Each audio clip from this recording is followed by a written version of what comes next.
जिस दिन मंदिर मस्जिद का मुद्दा खत्म हो जाएगा उसी दिन राजनीति यहाँ पे होना बंद हो जाएगा। ये जो मस्जिद का मसला है, ये राजनीति की जो है सबसे बड़ी दुकान है। अगर ये नहीं रहेगी तो जो है राजनीति इनको करने में थोड़ा दिक्कत होगी।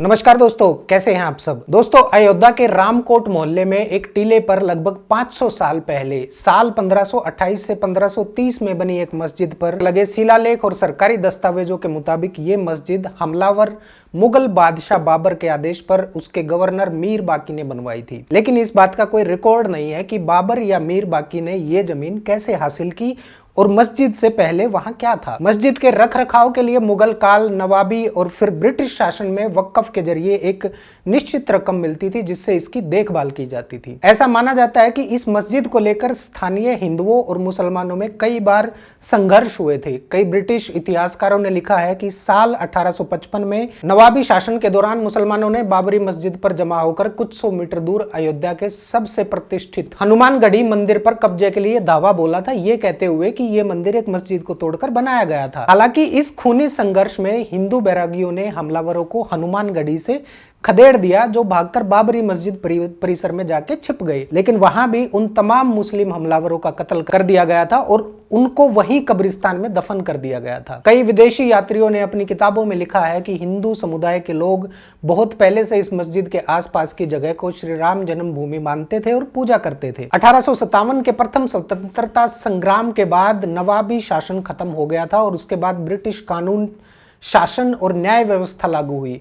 ऐसा माना जाता है कि इसी दौरान हिंदुओं ने मस्जिद के बाहरी हिस्से पर कब्जा करके चबूतरा बना लिया था और भजन और पूजा शुरू कर दी थी और इसी बात को लेकर वहां अक्सर झगड़े भी होते रहते थे। बाबरी मस्जिद के एक कर्मचारी मौलवी मोहम्मद असगर ने 30 नवंबर 1858 को लिखित में शिकायत दी थी कि हिंदू वैरागियों ने मस्जिद से सटाकर एक चबूतरा बना लिया है और मस्जिद की दीवारों पर राम राम लिख दिया है। इसके बाद शांति व्यवस्था कायम करने के लिए प्रशासन ने चबूतरे और मस्जिद दोनों के बीच एक दीवार बना दी, लेकिन अंदर जाने का मुख्य दरवाजा एक ही रहा। इसके बाद भी मुसलमानों की तरफ से लगातार लिखित शिकायतें होती रही कि हिंदू वहां नमाज में बाधा डाल रहे हैं। अप्रैल 1883 में निर्मोही अखाड़ा ने डिप्टी कमिश्नर फैजाबाद को अर्जी देकर मंदिर बनाने की अनुमति मांगी, मगर मुस्लिम समुदाय की आपत्ति पर अर्जी नामंजूर कर दी गई।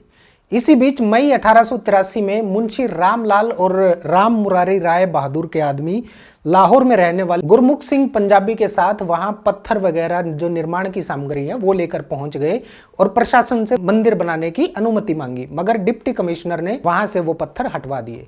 इसके बाद निर्मोही अखाड़े के महंत रघबर दास ने चबूतरे को राम जन्म स्थान बताते हुए भारत सरकार और मोहम्मद असगर के खिलाफ सिविल कोर्ट में पहला मुकदमा 29 जनवरी 1885 को दायर किया।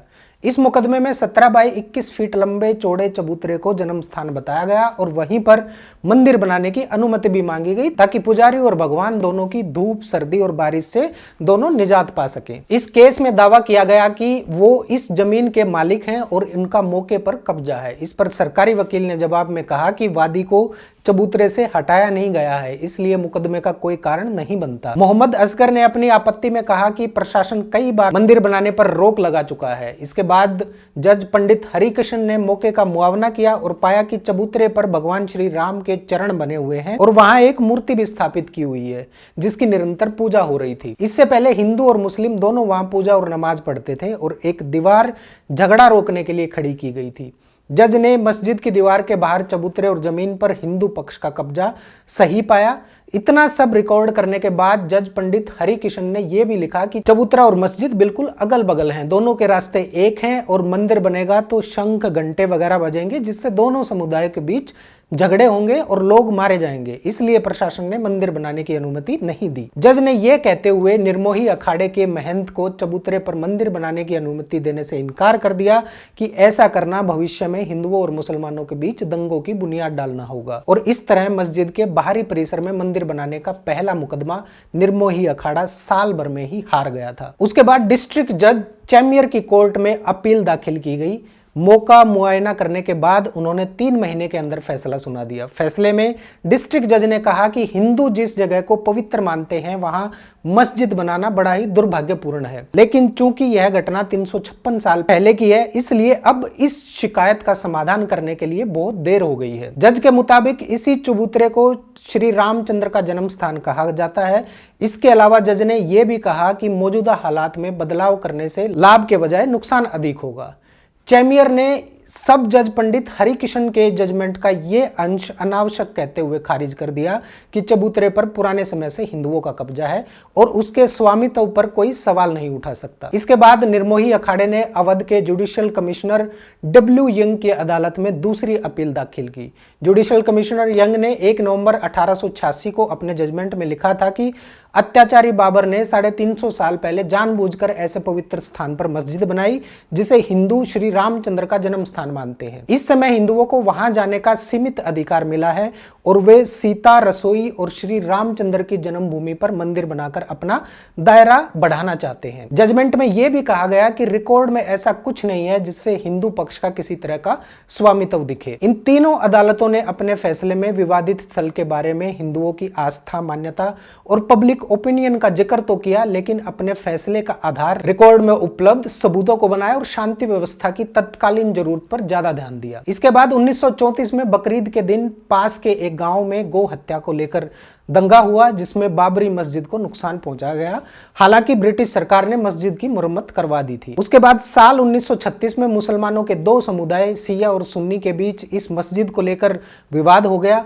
शिया और सुन्नी दोनों ही समुदाय मस्जिद को अपनी अपनी बताकर लड़ने लगे। उसके बाद वक्फ कमिश्नर ने इस पर जांच बैठाई। मस्जिद के मैनेजर मोहम्मद जकी का दावा था कि मीर बाकी शिया था, इसलिए यहाँ शिया मस्जिद हुई। लेकिन जिला वक्फ कमिश्नर मजीद ने 8 फरवरी 1941 को अपने रिपोर्ट में कहा कि मस्जिद की स्थापना करने वाले बहादुर शाह सुन्नी था और उसके इमाम तथा नमाज पढ़ने वाले भी सुन्नी थे, इसलिए यह सुन्नी मस्जिद मानी जाएगी। इसके बाद शिया वक्फ बोर्ड ने सुन्नी वक्फ बोर्ड के खिलाफ फैजाबाद के सिविल जज की कोर्ट में मुकदमा दायर कर दिया। सिविल जज S.A. एहसान ने 30 मार्च 1946 को शिया समुदाय का दावा खारिज कर दिया। आज भी यह मुकदमा इसलिए प्रासंगिक है क्योंकि आज भी शिया समुदाय के कुछ नेता इसे अपनी मस्जिद बताते हुए मंदिर निर्माण के लिए अपनी जमीन देने की बात करते हैं। इसके बाद जब अंग्रेजी राज खत्म होने को आया तो हिंदुओं की तरफ से फिर चबूतरे पर मंदिर निर्माण की हलचल हुई, लेकिन सिटी मजिस्ट्रेट शफी ने दोनों समुदायों की सहमति से लिखित आदेश पारित किया कि ना तो चबूतरा पक्का बनाया जाएगा, ना मूर्ति रखी जाएगी और दोनों ही पक्ष यथास्थिति बहाल रखेंगे, यानी ऐसे का ऐसा ही रहेगा ये। इसके बाद भी मुसलमानों की ओर से बहुत सारी लिखित शिकायतें आती रही कि हिंदू वैरागी नमाजियों को परेशान करते हैं। देश विभाजन के बाद बड़ी तादाद में अवध के मुसलमान, खास तौर पर जो रसूख वाले लोग थे, वो पाकिस्तान चले गए और उधर विभाजन के दंगों को रोकने और सांप्रदायिक सौहार्द कायम करने की कोशिश में लगे। महात्मा गांधी जी की हत्या कर दी गई और इसी बीच समाजवादियों ने कांग्रेस से अलग होकर अपनी नई पार्टी बनाई और आचार्य नरेंद्र देव समेत सभी विधायकों ने विधानसभा से त्यागपत्र दे दिया। मुख्यमंत्री गोविंद वल्लभ पंत ने अयोध्या उपचुनाव में आचार्य नरेंद्र देव के खिलाफ एक बड़े हिंदू संत बाबा राघव दास को उम्मीदवार बनाया था। अयोध्या में मंदिर निर्माण इस चुनाव में अहम मुद्दा बन गया था और बाबा राघव दास को लोगों का समर्थन मिलने लगा था। मुख्यमंत्री पंत ने अपने भाषणों में बार बार कहा कि आचार्य नरेंद्र देव श्री राम जी को नहीं मानते और आचार्य नरेंद्र देव चुनाव हार गए। वक्फ इंस्पेक्टर मोहम्मद इब्राहिम 10 दिसंबर 1948 को अपनी रिपोर्ट में मस्जिद पर खतरे के बारे में प्रशासन को विस्तार से सतर्क करते हैं और बताते हैं कि हिंदू वैरागी वहां मस्जिद के सामने तमाम कब्रों और मजारों को साफ करके रामायण पाठ कर रहे हैं और वो जबरन मस्जिद पर कब्जा कर रहे हैं। इंस्पेक्टर ने लिखा कि अब मस्जिद में केवल शुक्रवार की नमाज ही हो पाती है। हिंदुओं की भीड़ लाठी फरसे लेकर इकट्ठा हो रही है। बाबा राघव दास की जीत से मंदिर समर्थकों के हौसले और ज्यादा बुलंद हो गए और उन्होंने जुलाई 1949 में उत्तर प्रदेश सरकार को पत्र लिखकर फिर से मंदिर निर्माण की अनुमति मांगी। उत्तर प्रदेश सरकार के उप सचिव केहर सिंह ने 20 जुलाई 1949 को फैजाबाद डिप्टी कमिश्नर के नायर से जल्दी से अनुकूल रिपोर्ट मांगते हुए पूछा कि वो जमीन नजूल की है या नगर पालिका की है। सिटी मजिस्ट्रेट गुरुदत्त सिंह ने 10 अक्टूबर को कलेक्टर को अपनी रिपोर्ट दी जिसमें उन्होंने कहा कि वहां मौके पर मस्जिद के बगल में एक छोटा सा मंदिर है जिसे राम जन्म स्थान मानते हुए हिंदू समुदाय एक सुंदर और विशालकाय मंदिर बनाना चाहता है। सिटी मजिस्ट्रेट ने सिफारिश की कि यह नजूल की जमीन है और मंदिर निर्माण की अनुमति देने में कोई रुकावट नहीं है।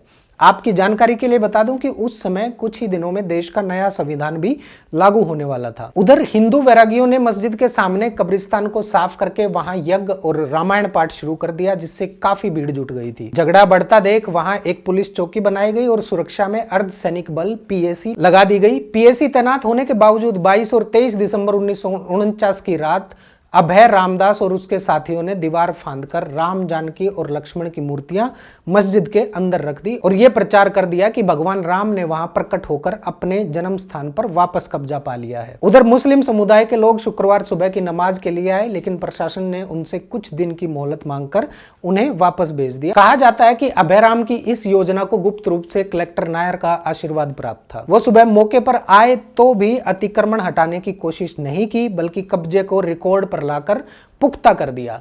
सिपाही माता प्रसाद की सूचना पर अयोध्या कोतवाली के इंचार्ज रामदेव दुबे ने एक मुकदमा दाखिल किया, जिसमें कहा कि 50-60 लोगों ने दीवार फांदकर मस्जिद का ताला तोड़ा, मूर्तियां रखी और जगह जगह देवी देवताओं के चित्र बना दिए। रपट में यह भी कहा गया था कि इस तरह बलवा करके मस्जिद को अपवित्र कर दिया गया। इसी पुलिस रिपोर्ट के आधार पर अतिरिक्त सिटी मजिस्ट्रेट ने उसी दिन दंड प्रक्रिया संहिता की धारा 145 के तहत कुर्की का नोटिस जारी कर दिया था। उधर दिल्ली में नाराज प्रधानमंत्री जवाहरलाल नेहरू ने 26 दिसंबर को मुख्यमंत्री पंत को तार भेजकर कहा कि अयोध्या की घटना से मैं बेहद विचलित हूं। मुझे पूरा विश्वास है कि आप इस मामले में व्यक्तिगत रुचि लेंगे। ये एक खतरनाक मिसाइल कायम की जा रही है, जिसके परिणाम बेहद खतरनाक होंगे। उसके बाद उत्तर प्रदेश सरकार के मुख्य सचिव ने कमिश्नर फैजाबाद को लखनऊ बुलाकर खूब डांट लगाई और पूछा कि प्रशासन ने इस घटना को क्यों नहीं रोका और सुबह मूर्तियों को क्यों नहीं हटाया गया। जिला मजिस्ट्रेट नायर ने इसका उल्लेख करते हुए चीफ सेक्रेटरी भगवान सहाय को एक लंबा सा पत्र लिखा, जिसमें कहा कि इस मुद्दे को व्यापक जन समर्थन प्राप्त है और प्रशासन के थोड़े से लोग उन्हें रोक पाने में नाकाम है। अगर हिंदू नेताओं को गिरफ्तार किया जाता तो हालात और खराब हो सकते थे। बागी तेवर दिखाते हुए नायर ने लिखा कि वो और जिला पुलिस कप्तान मूर्ति हटाने से बिल्कुल सहमत नहीं है और अगर सरकार किसी कीमत पर ऐसा करना भी चाहती है तो पहले उन्हें वहां से हटाकर कोई दूसरा अफसर तैनात किया जाए। आरएसएस और हिंदू सभा के लोग सक्रिय रूप से कब्जे की कार्रवाई में सहयोग कर रहे थे। बाद में ये बात भी सामने आई कि जिला कलेक्टर नायर और सिटी मजिस्ट्रेट गुरुदत्त सिंह दोनों आरएसएस से जुड़े थे। नायर तो बाद में जनसंघ के टिकट पर लोकसभा का चुनाव भी जीते थे। केंद्र और राज्य सरकार हस्तक्षेप करती उससे पहले ही कब्जे को पुख्ता शक्ल देने के लिए अतिरिक्त सिटी मजिस्ट्रेट मार्कंडेय सिंह ने यह कहते हुए विवादित बाबरी मस्जिद और राम जन्मभूमि इमारत को सीआरपीसी की धारा 145 के तहत कुर्क कर लिया। उनका कहना था कि उस पर स्वामित्व और कब्जे को लेकर हिंदू मुसलमानों में हो रहे झगड़े से शांति भंग हो सकती है। नगर पालिका चेयरमैन प्रियदत्त राम को रिसीवर नियुक्त कर उन्हें मूर्तियों की नियमित पूजा और भोग लगाने की जिम्मेदारी दी गई। इस पूरे घटनाक्रम से दुखी प्रधानमंत्री नेहरू ने गृह मंत्री सरदार पटेल को लखनऊ भेजा और मुख्यमंत्री पंत को कई पत्र लिखे। जरूरत पड़ने पर उन्हें खुद भी अयोध्या जाने की बात कही। उस समय देश विभाजन के दंगे, मारकाट और आबादी की अदला बदली से उभर ही रहा था और पाकिस्तान के हमले से कश्मीर के हालात भी बेहद नाजुक थे। पंत को लिखे पत्र में नेहरू ने चिंता प्रकट की कि अयोध्या में मस्जिद पर कब्जे की घटना का पूरे देश विशेषकर कश्मीर पर बुरा असर पड़ेगा, जहां की बहुसंख्यक मुस्लिम आबादी ने भारत के साथ रहने का फैसला लिया था। लाचार नेहरू ने कहा कि गृह राज्य होने के बावजूद उत्तर प्रदेश में उनकी बात नहीं सुनी जा रही और स्थानीय कांग्रेस नेता सांप्रदायिक होते जा रहे हैं। फैजाबाद में कांग्रेस के महामंत्री अक्षय ब्रह्मचारी इस घटना के विरोध में लंबे समय तक अनशन पर बैठे रहे और उत्तर प्रदेश के तत्कालीन गृह मंत्री लाल बहादुर शास्त्री को ज्ञापन भी दिया गया। विधानसभा में भी यह मुद्दा उठा, लेकिन सरकार ने एक लाइन का संक्षिप्त जवाब दिया कि मामला न्यायालय में है और इसलिए ज्यादा कुछ कहना उचित नहीं है। 16 जनवरी 1950 को गोपाल सिंह विशारद ने सिविल जज की अदालत में सरकार, जहूर अहमद और अन्य मुसलमानों के खिलाफ मुकदमा दायर किया और कहा कि जन्मभूमि पर स्थापित श्री भगवान राम और अन्य मूर्तियों को हटाया ना जाए और उन्हें दर्शन और पूजा करने के लिए वहां जाने से ना रोका जाए। सिविल जज ने उसी दिन ये स्टे ऑर्डर जारी कर दिया, जिसे बाद में मामूली संशोधनों के साथ जिला जज और हाईकोर्ट ने भी अनुमोदित कर दिया। स्टे ऑर्डर को इलाहाबाद हाईकोर्ट में चुनौती दी गई और फाइल 5 साल तक वहीं पड़ी रही। नए जिला मजिस्ट्रेट JN उग्रा ने सिविल कोर्ट में अपने पहले जवाबी हल्फनामे में कहा कि विवादित संपत्ति बाबरी मस्जिद के नाम से जानी जाती है और मुसलमान इसे लंबे समय से नमाज के लिए इस्तेमाल करते रहे हैं। इसे रामचंद्र जी के मंदिर के रूप में इस्तेमाल नहीं किया जाता था। 22 दिसंबर की रात वहां चोरी छिपे गलत तरीके से श्री रामचंद्र जी की मूर्तियां रख दी गई थी। इसके कुछ ही दिनों बाद दिगंबर अखाड़ा के महंत रामचंद्र परमहंस ने भी विशारद जैसा एक और सिविल केस दायर किया। परमहंस मूर्तियां रखने वालों में से एक थे और बाद में विश्व हिंदू परिषद के आंदोलन में उनकी बड़ी भूमिका रही थी। इस मुकदमे में भी मूर्तियां ना हटाने और पूजा जारी रखने का आदेश जारी हुआ था। इसके कई साल बाद 1989 में जब रिटायर्ड जज देवकी नंदन अग्रवाल ने स्वयं भगवान राम की मूर्ति को न्यायिक व्यक्ति करार देते हुए नया मुकदमा दायर किया, तब परमहंस ने अपना केस वापस ले लिया था। मूर्तियां रखने के करीब 10 साल बाद 1951 में निर्मोही अखाड़े ने जन्म स्थान मंदिर के प्रबंधक के नाते तीसरा मुकदमा दायर किया था, जिसमें श्री राम मंदिर में पूजा और प्रबंधन के अधिकार का दावा किया गया था। उसके बाद साल 1961 में सुन्नी वक्फ बोर्ड और 9 स्थानीय मुसलमानों की ओर से चौथा मुकदमा दायर हुआ, जिसमें न केवल मस्जिद बल्कि अगल बगल कब्रिस्तान की जमीन पर भी ओनरशिप का दावा किया गया। जिला कोर्ट ने इन चारों मुकदमों को एक साथ जोड़कर सुनवाई शुरू कर दी। लगभग 2 दशक से ज्यादा समय तक ये एक सामान्य मुकदमे की तरह चलता रहा और इसकी वजह से अयोध्या के स्थानीय हिंदू मुसलमान अच्छे पड़ोसी की तरह रहने लगे। यही नहीं, मुकदमे के दोनों मुख्य पक्षकार परमहंस और हाशिम अंसारी एक ही गाड़ी में हंसते बतियाते कोर्ट जाते थे और बिना हिचक के रात बिरात एक दूसरे के घर आते जाते थे। इमरजेंसी के बाद 1977 में जनसंघ और अन्य विपक्षी दलों के विलय से बनी जनता पार्टी ने इंदिरा गांधी को सत्ता से बेदखल कर दिया, लेकिन इनकी आपसी फूट से सरकार 3 साल भी पूरे नहीं कर पाई और साल 1980 में इंदिरा गांधी वापस सत्ता में आ गई। इसके बाद संघ परिवार ने मंथन शुरू किया कि अगले चुनाव से पहले हिंदुओं को कैसे राजनीतिक रूप से एकजुट किया जाए। हिंदुओं के 3 सबसे प्रमुख आराध्य भगवान श्री राम, श्री कृष्ण और शिवजी से जुड़े स्थान अयोध्या, मथुरा और काशी की मस्जिदों को केंद्र बनाकर आंदोलन छेड़ने की रणनीति बनाई गई। 7-8 अप्रैल को दिल्ली के विज्ञान भवन में धर्म संसद का आयोजन कर तीनों धर्म स्थानों की मुक्ति का प्रस्ताव पारित किया गया। चूंकि काशी और मथुरा में स्थानीय समझौते से मस्जिद से सटाकर मंदिर बन चुके थे, इसलिए पहले अयोध्या पर फोकस करने का निर्णय किया गया।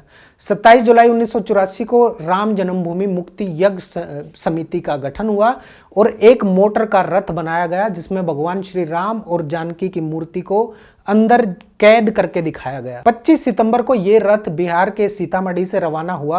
8 अक्टूबर को अयोध्या पहुंचते पहुंचते हिंदू जन समुदाय में अपने आराध्य को इस लाचार हालत में देखकर आक्रोश और सहानुभूति पैदा हो गई। यहाँ मुख्य मांग ये थी कि मस्जिद का ताला खोलकर वहां की जमीन मंदिर निर्माण के लिए हिंदुओं को दे दी जाए। इसके लिए साधु संतों का राम जन्मभूमि ट्रस्ट भी बनाया गया था।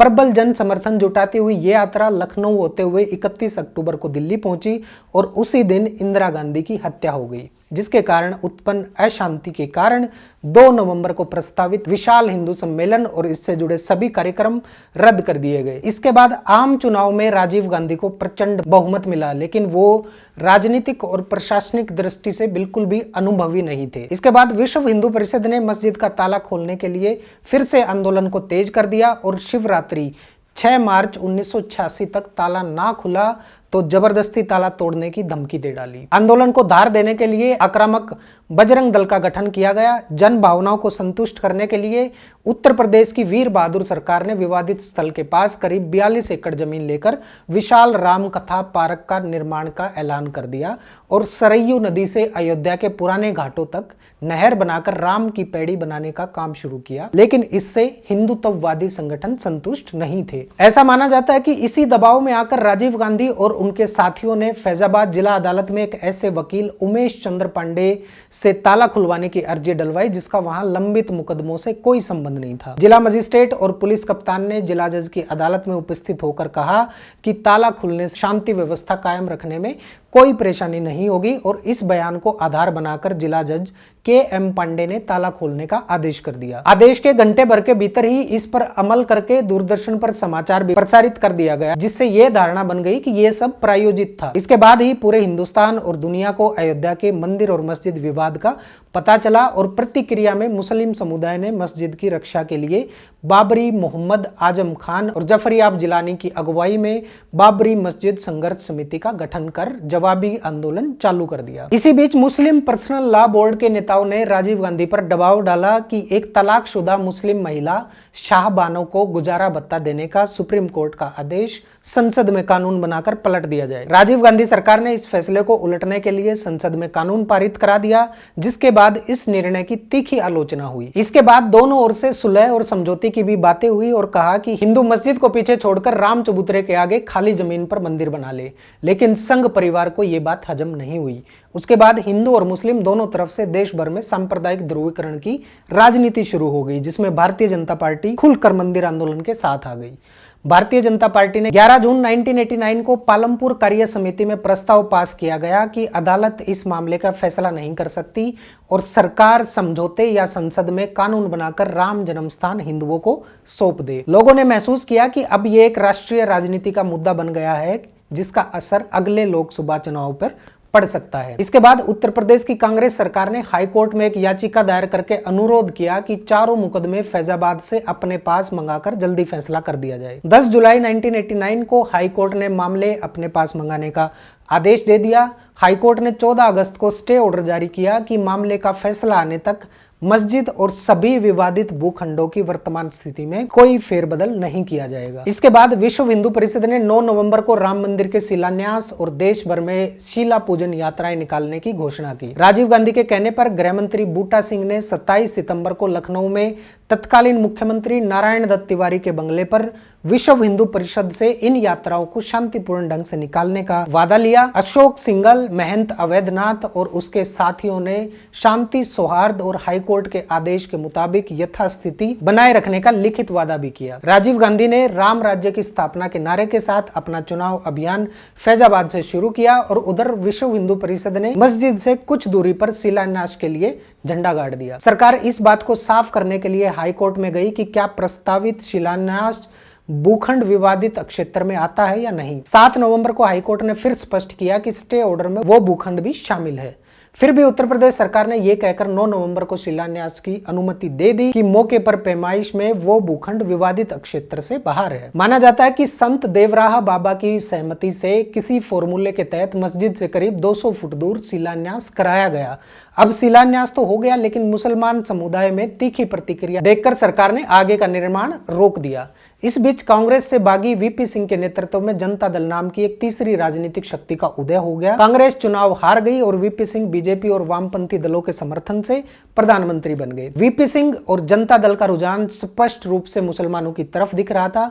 उधर प्रदेश में जनता दल ने पुराने समाजवादी नेता मुलायम सिंह यादव को मुख्यमंत्री चुन लिया, जो पहले से ही विश्व हिंदू परिषद के अयोध्या आंदोलन का विरोध कर चुके थे। अब बीजेपी ने राम मंदिर आंदोलन को खुलकर अपने हाथ में ले लिया, जिसका नेतृत्व लाल कृष्ण आडवाणी ने किया।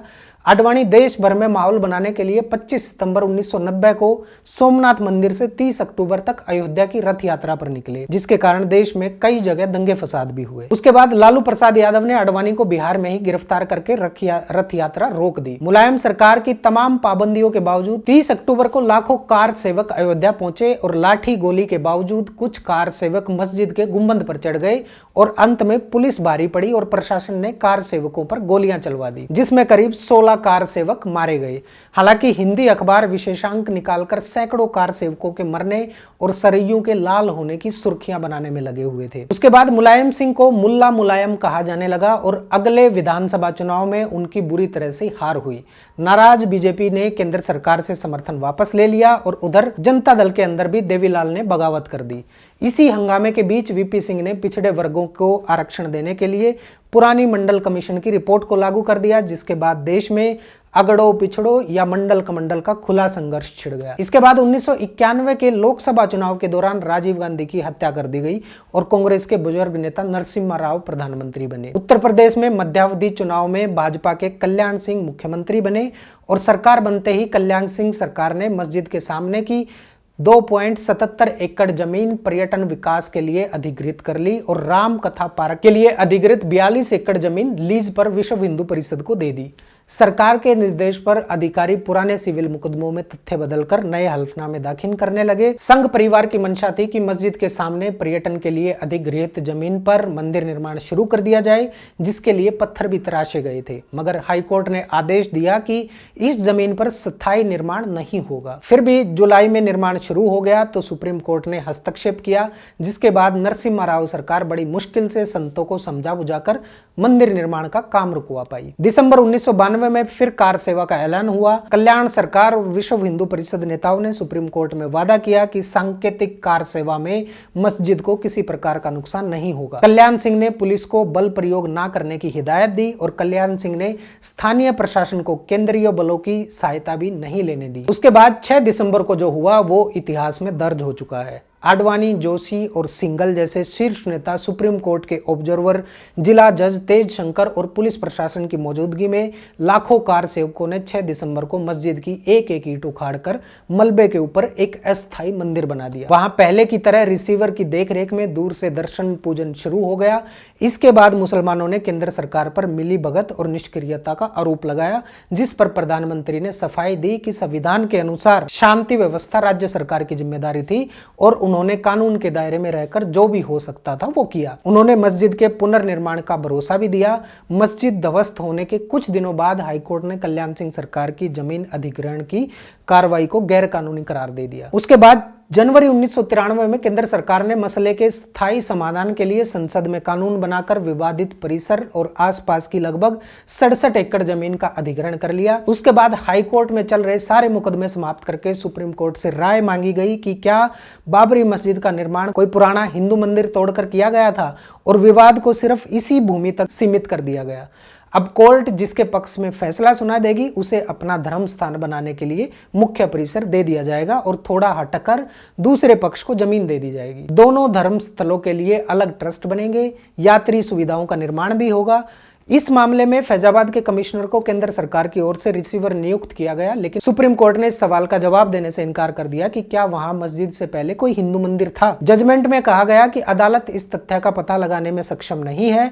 सुप्रीम कोर्ट ने हाई कोर्ट में चल रहे मुकदमों को भी बहाल कर दिया, जिससे दोनों पक्ष न्यायिक प्रक्रिया से विवाद निपटा सके। हाई कोर्ट ने भारतीय पुरातत्व सर्वेक्षण विभाग से बाबरी मस्जिद और राम चबूतरे के नीचे खुदाई करवाई, जिसमें काफी समय लगा और रिपोर्ट में कहा गया कि नीचे कुछ ऐसे निर्माण मिले हैं जो उत्तर भारत के मंदिरों जैसे हैं।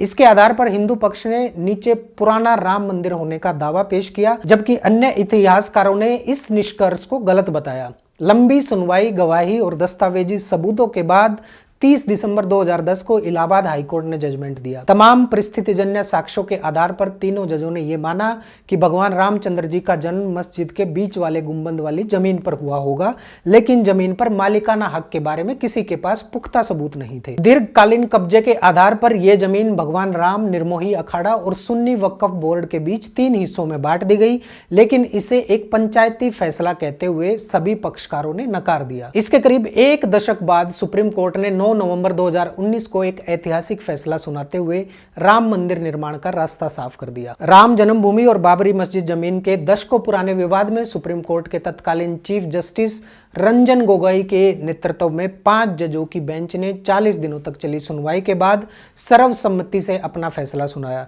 इस फैसले के मुताबिक जहां बाबरी मस्जिद के गुंबद थे वो 2.77 एकड़ की जमीन हिंदू पक्ष को मिली और उस पर राम मंदिर का निर्माण होना तय हुआ। साथ ही सुन्नी वक्फ बोर्ड को मस्जिद बनाने के लिए 5 एकड़ जमीन उपयुक्त जगह पर देने की घोषणा की गई।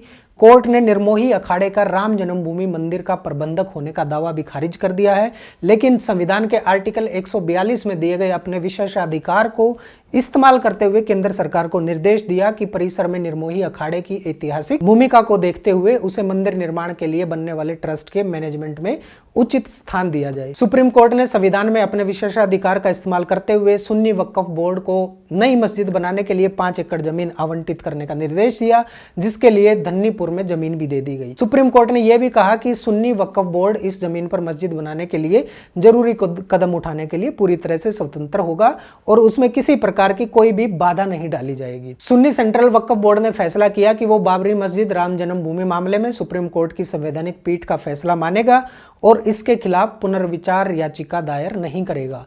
जजमेंट में यह भी कहा गया है कि सबसे पहला मुकदमा दायर करने वाले हिंदू महासभा के नेता राम गोपाल विशारद को मंदिर में पूजा का अधिकार होगा। उन्होंने वर्ष 1949 में मस्जिद में मूर्तियां रखे जाने के बाद सबसे पहले ये अधिकार मांगा था। हालांकि विशारद अब इस दुनिया में नहीं रहे, लेकिन उनके उत्तराधिकारी मुकदमे में पक्षकार रहे थे। कोर्ट ने अपने फैसले में भगवान रामलला के विराजमान होने का दावा मंजूर करते हुए केंद्र सरकार को निर्देश दिया कि वो जजमेंट के 3 महीने के अंदर मंदिर निर्माण के लिए एक कार्य योजना प्रस्तुत करे।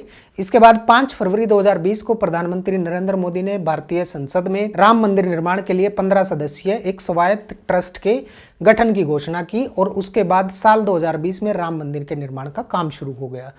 67 एकड़ वाले विशाल परिसर की पूरी तरह सफाई कराने के बाद उसमें से 2 एकड़ जमीन को मंदिर के लिए चुना गया था और हजारों करोड़ की लागत से राम मंदिर का निर्माण चल रहा है। दोस्तों, ये थी राम मंदिर विवाद से जुड़े तकरीबन सभी घटनाक्रमों की कहानी। उम्मीद है आप लोगों को पसंद आई होगी। मिलते हैं अगली वीडियो में, तब तक के लिए नमस्कार।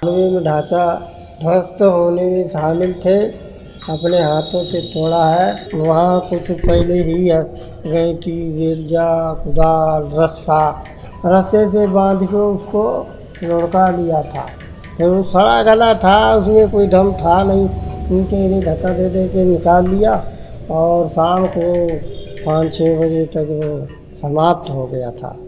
उसको जो जिस स्थिति में गिराया गया है वह बहुत ही हमारे लिए, पुजारियों के लिए, भगवान के लिए, दूसरे के लिए चाहे कितना हर्ष का बात हो चाहे दुख की बात हो, लेकिन हम लोग के लिए वो कष्टदायी। उस ढांचे को समाप्त करना हमारा अधिकार था, क्योंकि वह हमारी छाती पर एक कलंक के समान था और उसको समाप्त करके यहाँ पर भव्य और दिव्य मंदिर निर्माण का मार्ग प्रशस्त किया गया। आज रामलला वहाँ पर अपनी जन्मभूमि पर विराजमान हैं, तो मैं समझता हूँ कि जन्मभूमि जो है वो रामलला की है, उस पर किसी का अधिकार नहीं और इस किसी भी का अधिकार माना भी नहीं जाएगा। जितने पेपर्स हैं, अगर पेपर्स के हैसियत से देखा जाए तो वहाँ न रामलला पैदा हुए हैं, न उनकी बर्थ प्लेस है। जबरदस्ती आप जानते हैं, जब मूर्ति रख दी गई तो बर्थ प्लेस कैसे होगा, आप बताइए। मंदिर ही है, रामलला विराजमान है, अपने बैठे हुए हैं। कोई हिम्मत नहीं है किसी की जो वहाँ से हिला दे कहीं किसी।